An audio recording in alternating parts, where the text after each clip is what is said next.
প্রিয় শিক্ষার্থী বন্ধুরা, আজকে আমরা আলোচনা করব আমাদের পঞ্চম অধ্যায়ের বিগত বছরের বোর্ড প্রশ্ন থেকে যশোর বোর্ড 2025-এর একটি বোর্ড প্রশ্ন। প্রশ্নটা খুবই সহজ এবং খুবই ছোট একটা প্রশ্ন। আমরা প্রথমেই যদি প্রশ্নটা একটু ভালোভাবে বুঝে ফেলতে পারি, তাহলে পরবর্তীতে সৃজনশীল প্রশ্ন অ্যান্সার করা আমাদের পক্ষে একদমই সহজ হয়ে যাবে। তাহলে প্রথমে আমরা একটু দেখি আমাদের প্রশ্নের মধ্যে কি কি বলা আছে এবং কি কি এন্ট্রি দেওয়া আছে। যেমন এখানে বলছে এটা পুরোটাই 2023 সালের মে মাসের লেনদেনগুলো দেওয়া আছে। তো মে মাসের মাত্র 5টা লেনদেন এখানে দেওয়া আছে। প্রথম লেনদেনে বলা হয়েছে জনাব রাহিম নগদ 10,000 টাকা এবং 50,000 টাকার পণ্য নিয়ে ব্যবসায় আরম্ভ করেন। তো ব্যবসা যদি আরম্ভ করা হয় তার মানে এখানে মূলধন হিসাবটা চলে আসছে এবং মূলধন হিসাবের মধ্যে দুইটা হিসাব তৈরি হচ্ছে, একটা হলো নগদান হিসাব এবং আরেকটা হলো পণ্য। এবং পণ্য হিসাবকে আমরা সাধারণত পণ্য নামে কখনো হিসাবটা লিখতে পারি না, যেহেতু পণ্য দ্রব্য কোনো এক সময় ক্রয় করা হয়েছিল, আমরা পণ্য হিসাবের বদলে এখানে লিখি ক্রয় হিসাব। তাহলে দেখো এখানে তিনটা হিসাব জড়িত, একটা হলো নগদান হিসাব, একটা হলো ক্রয় হিসাব এবং আরেকটা হলো মূলধন হিসাব। এরপর চলে যাই মে মাসের 4 তারিখ, লভ্যাংশ প্রাপ্তি 10,000 টাকা। আমরা যখন লভ্যাংশ পাই অর্থাৎ প্রাপ্ত লভ্যাংশের সাথে দুইটা হিসাব জড়িত থাকে, একটা হলো নগদান হিসাব, কারণ লভ্যাংশটা যখন পাচ্ছি এটা কিন্তু নগদ টাকাতেই আমরা পেয়ে থাকি, তাই নগদান হিসাবটা বেড়ে যায় অর্থাৎ নগদান হিসাব তৈরি হয়। এবং এই যে প্রাপ্ত লভ্যাংশ এটা আমাদের জন্য এক ধরনের আয়। সো আয়ের পরিমাণটা যেহেতু বেড়ে যাচ্ছে তাই প্রাপ্ত লভ্যাংশ নামক আয়ের নামে একটা হিসাব তৈরি হয়। এবার চলে যাই পরবর্তী হিসাবে। মে মাসের 10 তারিখে বলছে প্রাপ্য কমিশন। প্রাপ্য কমিশন বলতে বোঝায় যে কমিশনটা আমরা এখনো পাইনি, অর্থাৎ আমরা বলতে পারি যেটা অনাদায়ী আছে বা এখনো পাওয়া যায়নি, এমন কমিশনকে আমরা প্রাপ্য কমিশন বলে থাকি। তার মানে এই কমিশনটা আমরা ভবিষ্যতে পেতে পারি। যখন ভবিষ্যতে কোনো কিছু পাওয়ার আশঙ্কা থাকে সেটাকে আমরা সম্পদ হিসেবে ধরে নিই।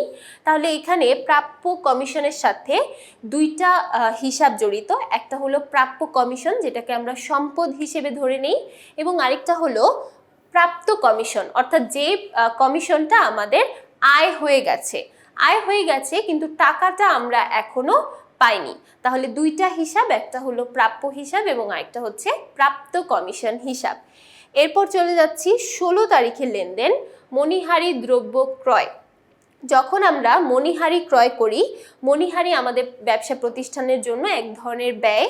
তো এখানে আমাদের ব্যয়ের পরিমাণটা বেড়ে যাচ্ছে, তাহলে মণিহারি হিসাব নামে একটা হিসাব তৈরি হয়।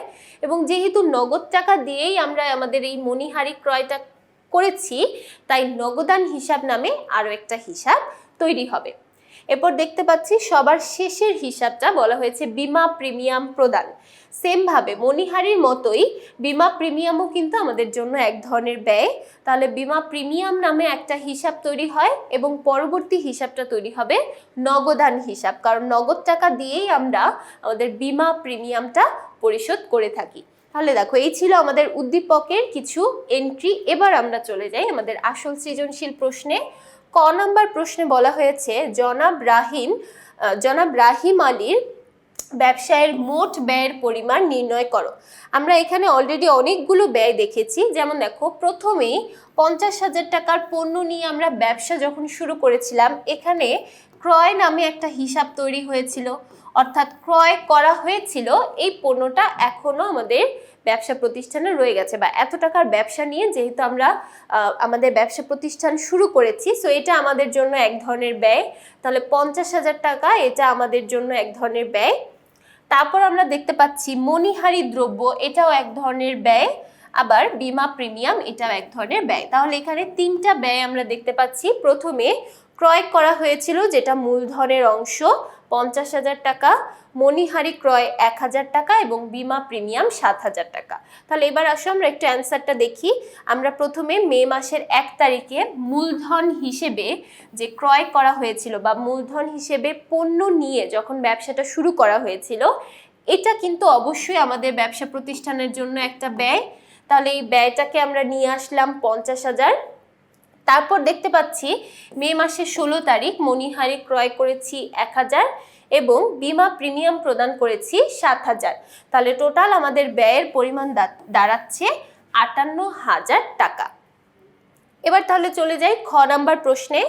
খ নাম্বার প্রশ্নে বলা হয়েছে 1 থেকে 16 তারিখ অর্থাৎ প্রথম 4টা এন্ট্রির জন্য আমাদের লেনদেনগুলোর শ্রেণী বিভাগ দেখাতে হবে, অর্থাৎ হিসাবের শ্রেণী বিভাগ। হিসাবের শ্রেণী আমাদের এখানে দেখাতে বলা হয়েছে। যখনই হিসাবের শ্রেণী দেখাতে বলা হবে তখন আমাদের হিসাবের ছকটা বা আমাদের যে কলামগুলো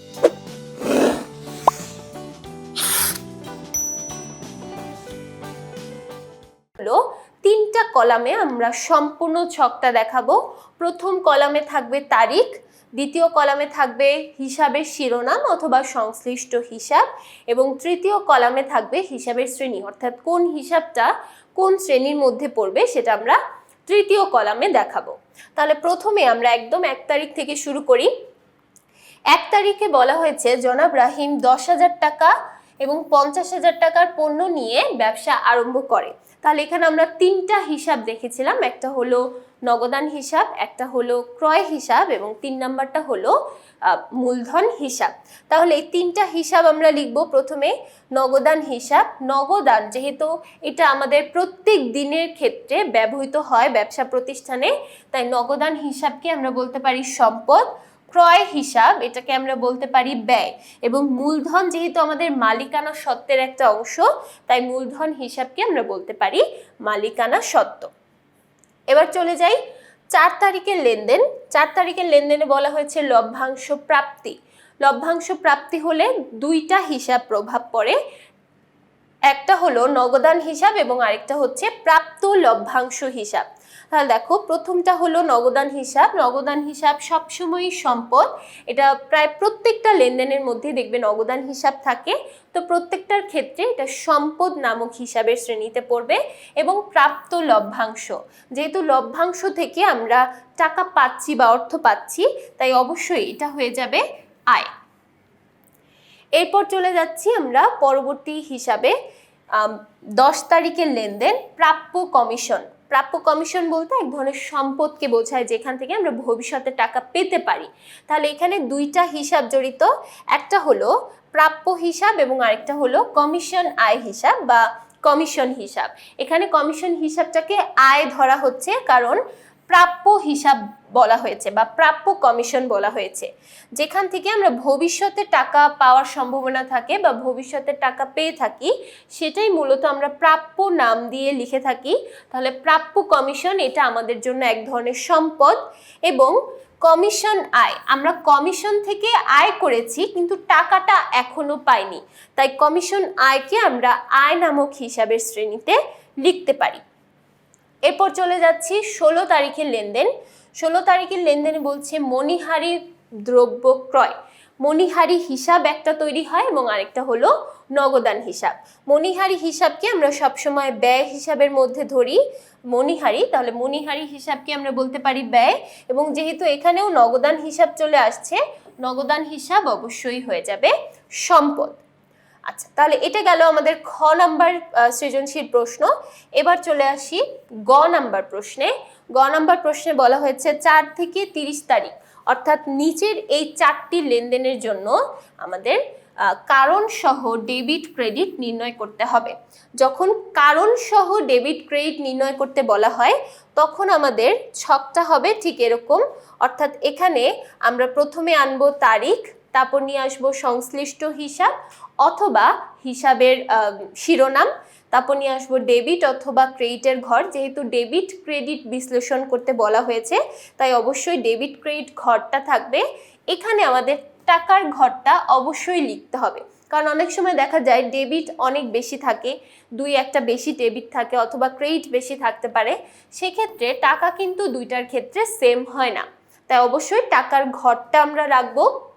এবং যেহেতু আমাদের প্রশ্নের মধ্যে বলা হয়েছে কারণ সহ নির্ণয় করতে, তাই অবশ্যই কারণ লেখার জন্য আমরা একটা কলাম করব। তাহলে এবার আমরা দেখি প্রত্যেকটা ডেবিট ক্রেডিট কি হবে। তো এখানে 4 তারিখে আমরা দেখতে পাচ্ছি লভ্যাংশ প্রাপ্তি। এখানে দুইটা হিসাব তৈরি হয়, একটা হচ্ছে নগদান হিসাব, যেহেতু নগদ টাকা বাড়ে তাই নগদান হিসাব ডেবিট, এবং লভ্যাংশ প্রাপ্তি বা প্রাপ্ত লভ্যাংশ, এটা আমাদের জন্য এক ধরনের আয়, যেহেতু আয়ের পরিমাণ বেড়ে যাচ্ছে তাই প্রাপ্ত লভ্যাংশ হয়ে যাবে ক্রেডিট।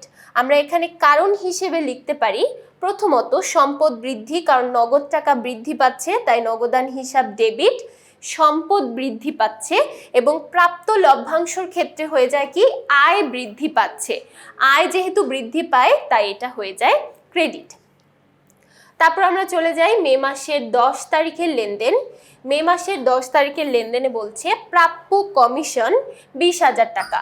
প্রাপ্য কমিশনে আমরা দেখেছিলাম দুইটা হিসাব তৈরি হয়, একটা হচ্ছে প্রাপ্য কমিশন, প্রাপ্য কমিশন হয়ে যাবে ডেবিট, কারণ এখানে সম্পত্তির পরিমাণটা বৃদ্ধি পাচ্ছে, এবং কমিশন আয় এটাও আমাদের জন্য এক ধরনের আয়, তো এখানে আয়ের পরিমাণটা বৃদ্ধি পাচ্ছে, আয় বৃদ্ধি পেলে সেটা হয়ে যায় ক্রেডিট।